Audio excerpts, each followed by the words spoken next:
intrakutan. Yang pertama, alat yang perlu disiapkan yaitu spuit dengan ukuran 1 cc dan jarumnya ukuran 26, lalu sarung tangan 1 pasang, lalu instrumen kecil, sampah infeksius, sampah barang tajam, buku injeksi, lalu obat terapi, lalu perla, lalu alkohol swab. Selanjutnya adalah mencuci tangan menggunakan 6 langkah, lalu dikeringkan menggunakan sabun dan dikeringkan menggunakan tisu.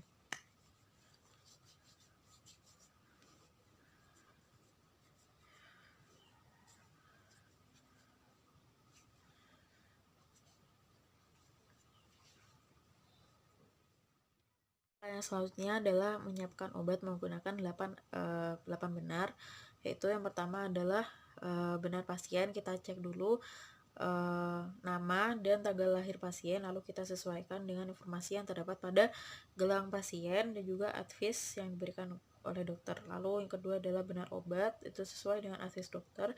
Yang ketiga adalah benar dosis, itu sesuai dengan advis dokter juga. Lalu yang keempat adalah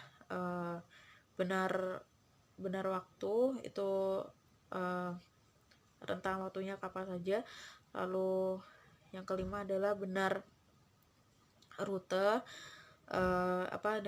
berjalan atau obat yang diberikan itu menggunakan cara apa. Lalu selanjutnya adalah benar informasi, yaitu kita berikan informasi mengenai obat tersebut pada pasien. Lalu yang selanjutnya adalah benar respon, ketika obat yang diberikan, respon yang diterima oleh pasien itu harus sesuai dengan sesuai dengan obat tersebut.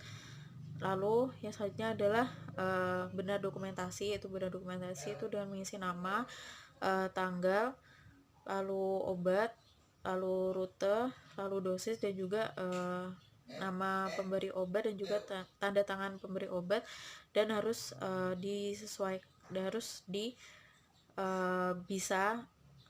ditanyakan bisa dibaca. Dokumentasi tersebut harus bisa dibaca oleh 1 atau 2 perawat yang lain. Nah, ini apabila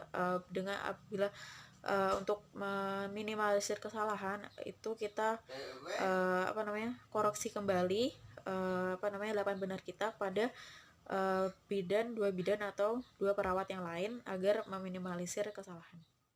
Dalam perkenalan diri, Assalamualaikum Ibu, perkenalkan saya Widya Nakila. Jadi Ibu silakan duduk dulu ya Ibu.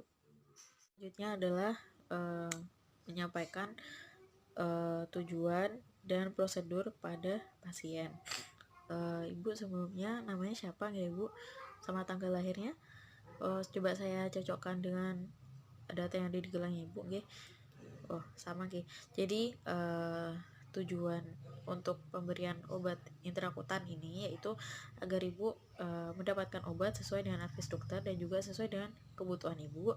Dan prosedur dari pemberian obat intrakutan ini yaitu Ibu nanti akan diinjeksi menggunakan obat intrakutan, injeksi intrakutan, begitu ya Bu. Apakah kondisi Ibu sekarang ini dalam keadaan sehat atau ada keluhan yang lain Ibu? Tidak ada Ibu. Selanjutnya adalah meletakkan peralatan dengan ergonomis di dekat pasien. Ini adalah mengatur posisi pasien. Apabila tempat tidur pasien tidak terdapat perla, maka dipasang perla terlebih dahulu, lalu menggulung lengan baju pasien, bagian lengan bawah, bagian dalam, lalu lalu bebaskan area injeksi dari lesi, pembengkakan, luka, dan lain-lain. Lalu lalu menggunakan sarung tangan, lalu membersihkan bagian yang akan diinjeksi menggunakan alkohol swab, memutar dari dalam ke luar. Selanjutnya adalah melakukan injeksi. Jadi yang pertama adalah membuka tutup spuit, lalu tusukkan jarum dengan sudut 15-20 derajat, lalu masukkan obatnya secara perlahan, sampai kulit menggelembung, lalu lepaskan atau keluarkan jarum tersebut dan spuit tersebut sesuai dengan arah sudutnya tadi. Lalu jangan dilap aja, dilap tanpa dimasasa ataupun didep, lalu langsung buang spuit tersebut ke kotak safety box tanpa ditutup kembali. Sampah infeksius di tempat sampah infeksius, lalu beri tanda lingkaran di sekitar bekas tempat penyuntikan sekitar kurang lebih 4 cm lingkaran, lingkaran, lalu tulis obat dan waktu pemberian obat.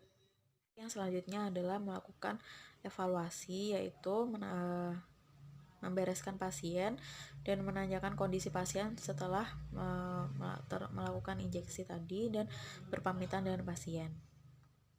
Adalah membereskan alat-alat, meletakkan bak instrumen di larutan cairan klorin dan membuang sarung tangan di tempat sampah infeksius. Ini adalah mencuci tangan 6 langkah menggunakan sabun dan dikeringkan menggunakan tisu kering.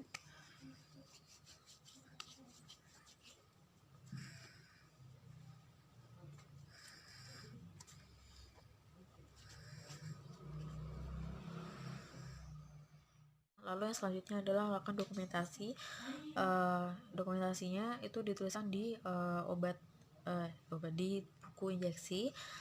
Itu dituliskan nama obat, rute pemberian, waktu pemberian, dosis pemberian, dan tanda tangan pemberi obat. Itu ada 2 orang tanda tangan, 2 perawat. Lalu dokumentasi tersebut harus bisa dibaca oleh 2 petugas yang lain selain yang memberikan obat.